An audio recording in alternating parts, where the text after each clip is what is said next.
So starting the test drive in the Rogue SL, I like how premium everything looks, even though it's not a platinum. Only thing that I'd really miss would be cooled seats if you could get them. But everything else here feels just like the platinum.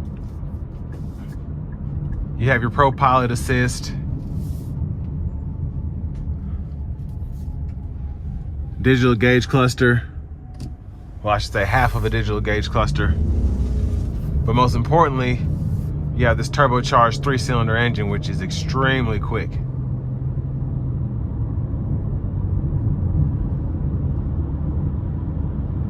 And honestly, unless you punch it, it's really not that loud.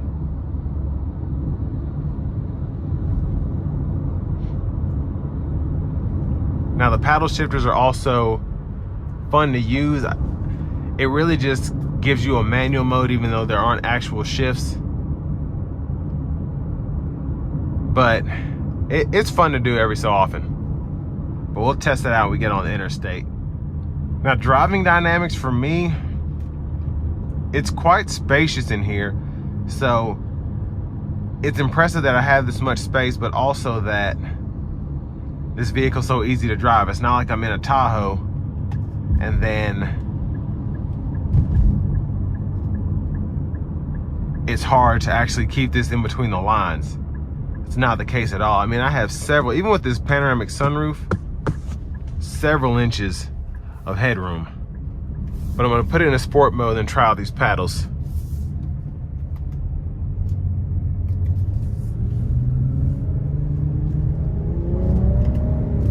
And I love the sound you get too.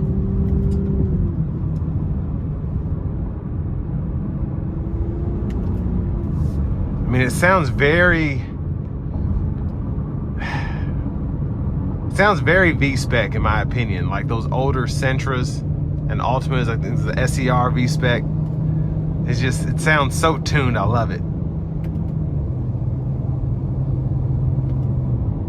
And then what's great is you can put it back into, after accelerating, put it back into eco mode, and then put on the Pro Pilot Assist. And then you have your lane centering as well as your adaptive cruise going.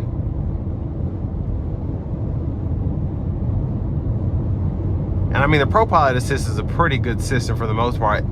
I feel like it has you keep your, like it warns you to keep your hands on the steering wheel more often than a lot of other systems, but still great to have.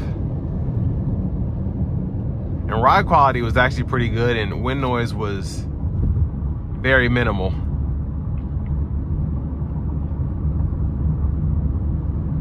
But again, you get 36 miles per gallon highway, 29 miles per gallon city, and then when you want a spirited drive, you feel that 225 pound-feet of torque. It's just crazy you get all of that out of this Rogue with a 3-cylinder. Turbo or not, it's super impressive.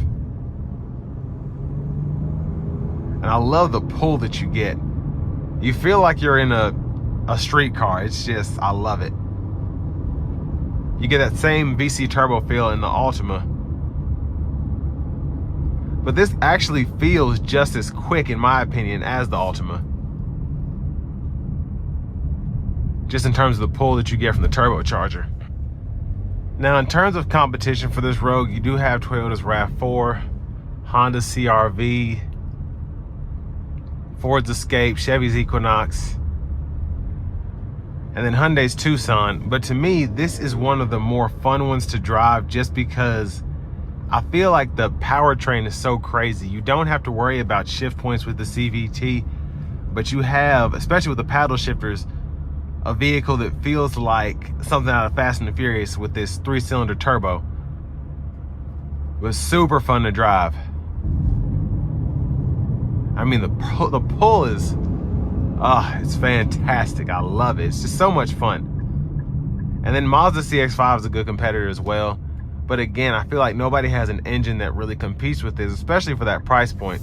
You can turbocharge a lot of the competitors' bigger 4-cylinders. Of course, the Equinox Terrain, you only get the 1.5 turbo on those now, but still, This is just the most fun to drive in my opinion. And 37 is a bit steep in terms of money, but you do get a lot that comes with it. And this will bring me to the end of my review of this 2023 Nissan Rogue SL.